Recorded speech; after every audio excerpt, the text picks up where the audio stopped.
Okay, and finally, Matthew 10.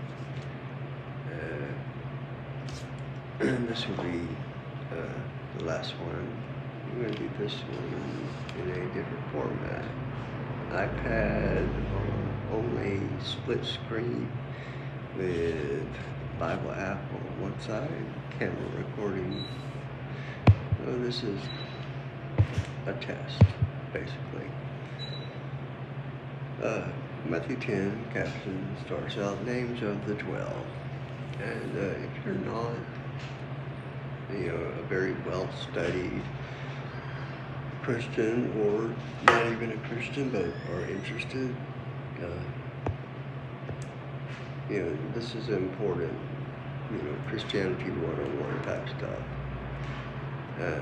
So Matthew 10, names of the 12. And verse 1, and when he had called unto him his 12 disciples, he gave them power against unclean spirits to cast them out, and to heal all manner of sickness and all manner of disease. Now the names of the 12 apostles are these. The first, Simon, who is called Peter, and Andrew his brother, James the son of Zebedee, and John his brother, Philip and Bartholomew, Thomas, and Matthew the publican, James the son of Alphaeus, and Lebbaeus, whose surname was Thaddeus, Simon the Canaanite, and Judas Iscariot, who undoubtedly you've heard of.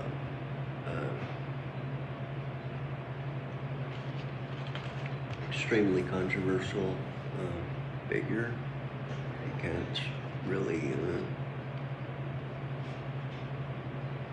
forgive or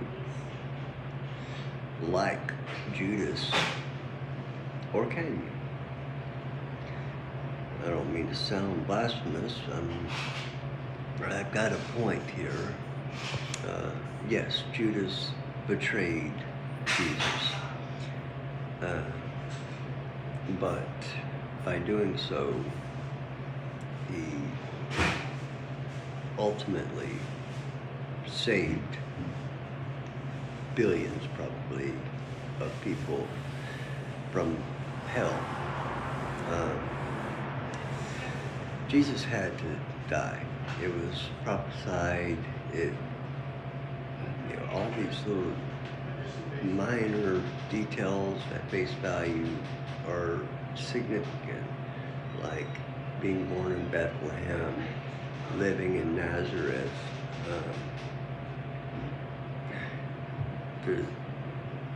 All of these things are just fulfillment of prophecy, all the way to being crucified and dying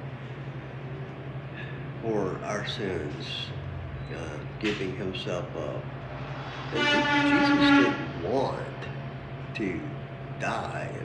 He certainly didn't want to be tortured, but he accepted it. He had enough love for everybody else that he was willing to give himself over so that the rest of us may join him in heaven, enjoying our loved ones, and so on and so on. And we'll get to that when we actually get to the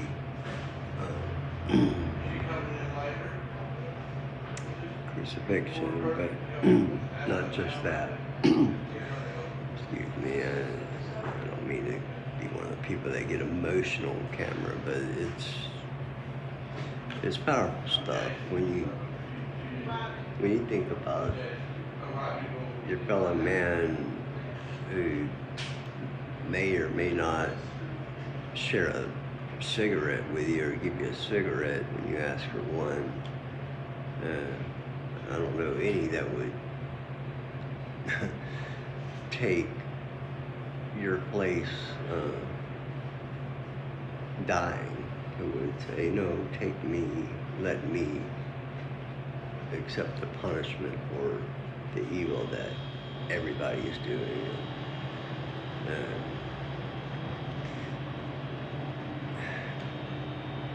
It's hard to imagine such a person, and it's probably because there isn't such a pure mortal that would willingly sacrifice himself for strangers that are doing horrible, horrible things. I mean, it's easy for us to hate or not care or despise or ridicule certain types of people, be they drug addicts or career thieves or liars or what's a polite way of saying it? Players, nowadays they still call them players. Male sluts, I think is a good way to put it. Anyway,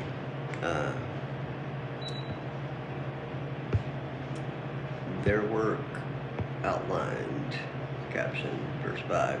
These 12 Jesus sent forth and commanded them, saying, Go not into the way of the Gentiles, and into any city of the Samaritans enter ye not, but go rather to the lost sheep of the house of Israel. And as you go, preach, saying, The kingdom of heaven is at hand. Heal the sick, cleanse the lepers, raise the dead, cast out devils. Freely ye have received, freely give. And that's a very great little one-liner to verse 9.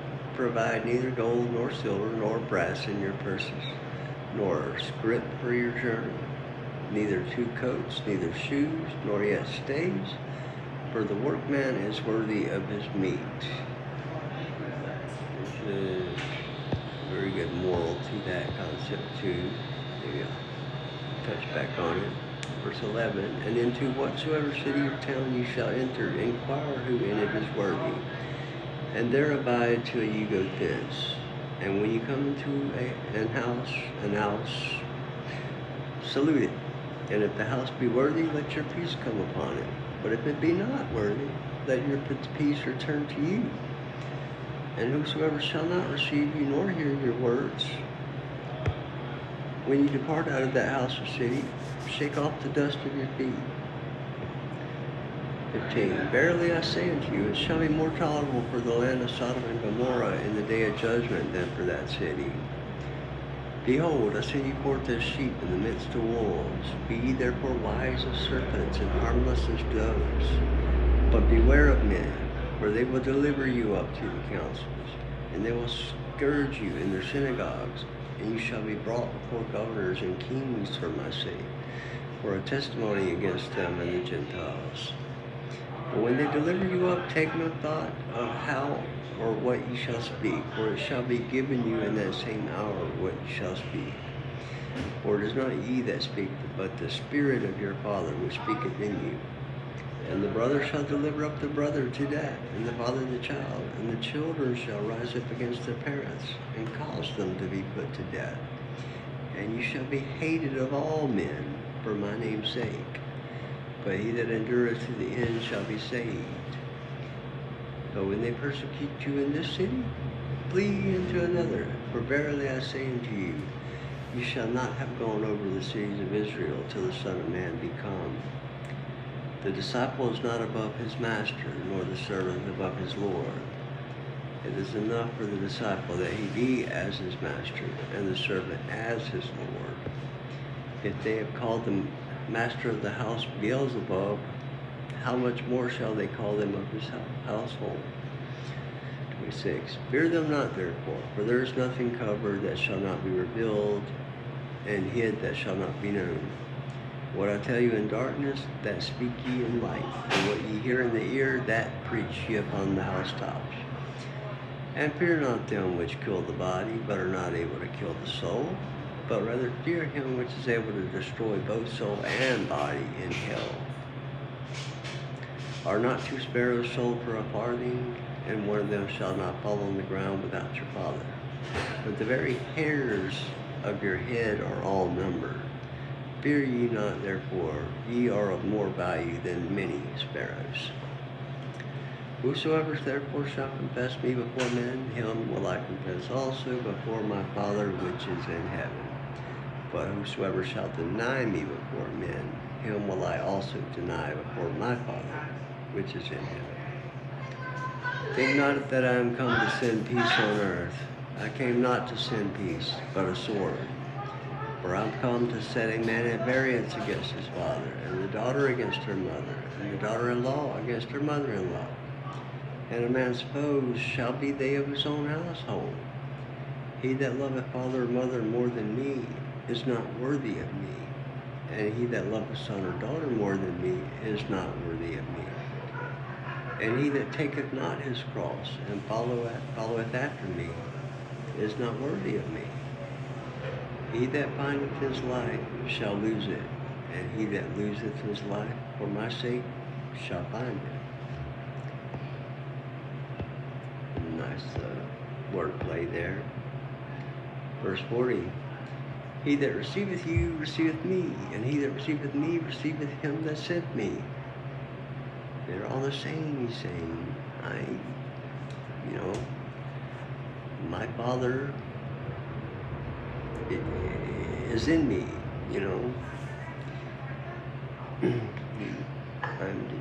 Jesus is just serving as an emissary for the time being.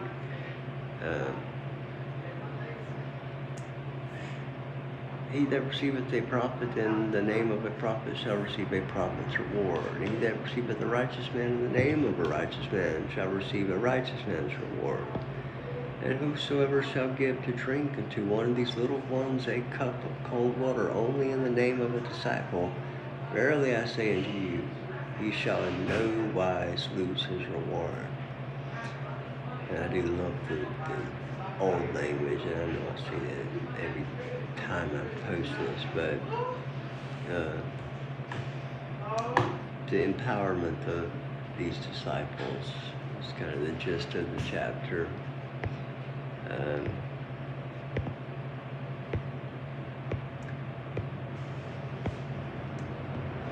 guess I don't have any really profound comments at this point. It may not even be recording the audio properly. So that's going to be God Hour for the day. And it's good to be back, feeling better, and time for me to get up and go to work. God bless you all, and I'll see you soon.